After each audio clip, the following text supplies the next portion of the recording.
যারা মসজিদে নামাজ পড়তে আসি, আপনার ঈমানটা কেমন হইতে হবে? আল্লাহ বলেছে আল্লাহ ছাড়া কাউকে ভয় করা যাবে না।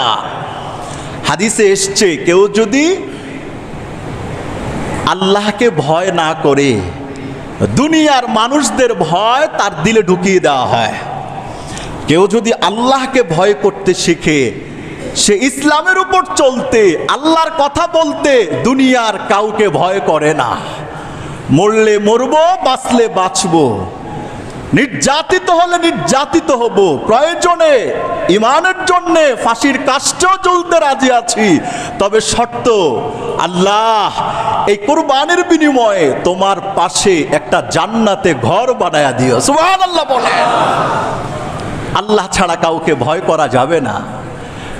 মসজিদের মতো শ্রেষ্ঠ জায়গা, আপনি কোরআনের কথা শুনতে ভয় করেন, তা আপনি কি মুসলমান হইলেন?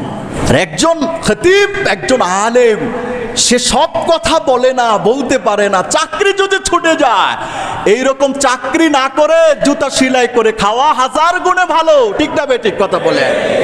কেন? আমি তো আমার আমানত রক্ষা করছি না, আমি খেয়ানতকারী। খেয়ানতকারী যারা আসবে সবাই ইমানদার, যিনি কথা বলবেন তিনিও ইমানদার। কোরআনের সব কথা A to Z, first to last বলবেন, ধরে ধরে বলে দিবেন, পৃষ্ঠায় পৃষ্ঠায় বলে দিবেন। কাউকে ভয় করব না। আল্লাহর কথা বলতে গিয়ে আল্লাহকে ভয় করব, আর কাউকে ভয় করা, এটার নাম ইমানদার। এই জায়গায় যদি একটু সাহসিকতার নজরানা পেশ করতে না পারি, মাঠে ময়দানে কণ্ঠকাকীর্ণ জায়গায় কিভাবে ইমানের পরীক্ষা দিব?